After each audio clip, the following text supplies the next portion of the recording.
আজকের বিরিয়ানি রেসিপিটা কিন্তু সম্পূর্ণভাবে অন্যরকম। এক্কেবারে কাঠের উনুনে রান্না করা, ইভেন আমার মায়ের হাতের স্বাদের। তো চলুন হ্যাঁ, আমি জানি ইতিমধ্যে সবাই বিরিয়ানি রান্না করতে পারেন। আমার মনে হয় না যে নতুন করে আমি আর কি রেসিপি দেব। তবে আমার বিরিয়ানি রেসিপিটা আপলোড করার একটাই উদ্দেশ্য হচ্ছে আমার মা কীভাবে রান্না করে।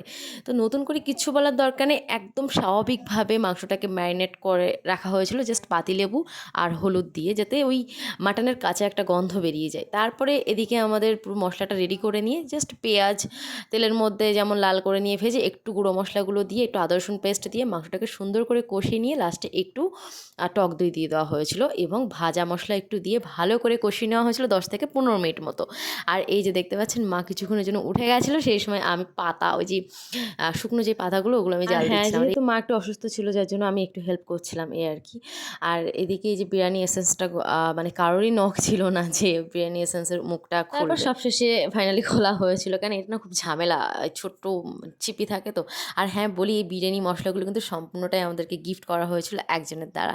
তো যাই হোক, এদিকে ভাতটা দেখছিলাম যে চালটা মোটামুটি হয়েছিল, তারপর আমি মাকে বললাম যে না আর একটু হবে, তারপর কিছুক্ষণ রান্না করলো ব্যাস। তারপরে যে আমার ভাতগুলো এক এক করে একটা বড় ঝাঁপিতে নামিয়ে নিচ্ছিল। আমাদের একটা বড় নেটের ওপরে দিলেও হয়, কিন্তু নেটটা মা ইউজ করেনি, জাস্ট নর্মালি একটা ঝাঁপির মধ্যে দিয়ে সমস্ত ভাতটা দিয়ে মানে ফ্যান ঝরিয়ে নেওয়া হয়েছিল। আর হ্যাঁ, ব্যাকগ্রাউন্ডটা অনেক মনে হতে পারে খুবই গ্রাম্য পরিবেশের মধ্যে, অবশ্যই এটা হচ্ছে আমাদের পুরানো বাড়ি, যেই বাড়িতে আমরা ঈদের সময় ঈদ করতে এসেছিলাম এই আর কি।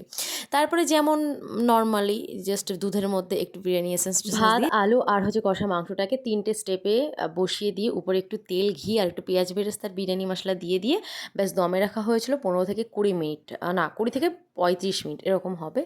ব্যাস তারপরে রেডি হয়ে গেছিলো আমাদের বিরিয়ানি। তো হ্যাঁ, আজকের ব্যাকগ্রাউন্ডটা কিন্তু অনেক আপনাদের কাছে একটু মনে হতে পারে যে একটু ঘিঞ্জি। হ্যাঁ, ডেফিনেটলি এটা হচ্ছে আমাদের দেশের মানে এটা আমাদের পুরানো বাড়ি। অ্যাকচুয়ালি এই পুরানো বাড়িতে কি আমাদের উনুন আছে, আর হচ্ছে আমাদের বাড়িতে যত পাতা পড়ে সেই পাতাগুলোকে এক জায়গায় করে শুকিয়ে আর ওই গাছেরই ডাল ভেঙে কাঠ হিসেবে ব্যবহার করেই কিন্তু আজকের বিরিয়ানিটা রান্না হয়েছিল, সম্পূর্ণভাবে কাঠের উনুনে রান্না করা বিরিয়ানি। তো আজকের বিরিয়ানি রেসিপিটা বা কেমন লাগলো আজকের ব্লগটা, বিরিয়ানি রেসিপি কাম ব্লগ বলতে পারেন। তো সব মিলিয়ে কিন্তু খুব সুন্দর আমাদের একটা সন্ধ্যা কেটেছিল। আর আমি সবসময় রুমের মধ্যে বসে থাকতাম, কিন্তু আমার মনে হয়েছিল যে না, আজকে মায়ের সাথে থেকে একটু হেল্প করি, অ্যাটলিস্ট হয়তো কিছু শিখতে পারবো।